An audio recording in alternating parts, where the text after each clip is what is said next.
Baik, Shalom. Perkenalkan, nama saya Benyamin Mautede, NIM 1221001 dari Program Studi Ekonomi Pembangunan. Saya membuat video kali ini untuk memenuhi tugas pada dalam mata kuliah Ekonomi Kelembagaan yang dibawakan oleh Ibu Dr. Dani. Dalam video kali ini saya akan menjelaskan tentang beberapa hal. Yang pertama ada asumsi utama dalam perspektif ekonomi kelembagaan. Yang kedua ada sejarah perkembangan ekonomi kelembagaan. Yang ketiga ada perbedaan dengan perspektif ekonomi arus utama. Dan yang ketiga adalah 3 mazhab utama dalam teori ekonomi kelembagaan. Jadi teman-teman, ekonomi kelembagaan itu adalah salah satu pendekatan alternatif di bidang ilmu sosial. Apa itu lembaga? Jadi dari beberapa sumber yang saya dapatkan, ini ada dari North pada tahun 1990. Dia mengatakan bahwa ekonomi kelembagaan itu adalah aturan main dalam masyarakat atau rules of the game. Jadi rules of the game ini adalah aturan-aturan yang membatasi perilaku penyimpangan manusia untuk membangun struktur interaksi politik, ekonomi, dan sosial.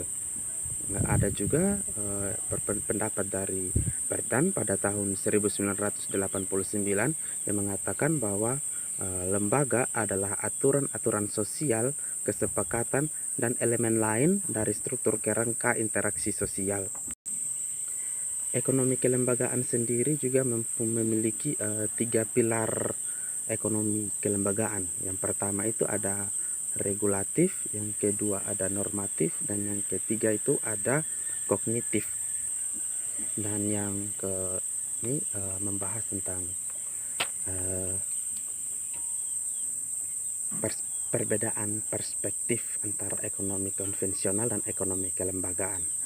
Yang perbedaannya adalah selain perspektif, perbedaan antara ekonomi konvensional atau arus utama dan ekonomi kelembagaan itu terletak pada tindakan ekonomi, hambatan pada tindakan ekonomi, hubungan antara ekonomi dan masyarakat, tujuan analisis, serta penerapannya dalam metode penelitian. Ekonomi kelembagaan juga memiliki 3 mazhab ekonomi. Yang pertama itu adalah ekonomi kelembagaan lama, lalu yang kedua itu ada kuasi ekonomi kelembagaan, dan yang terakhir ekonomi kelembagaan baru. Itu saja yang dapat saya sampaikan melalui video ini. Terima kasih.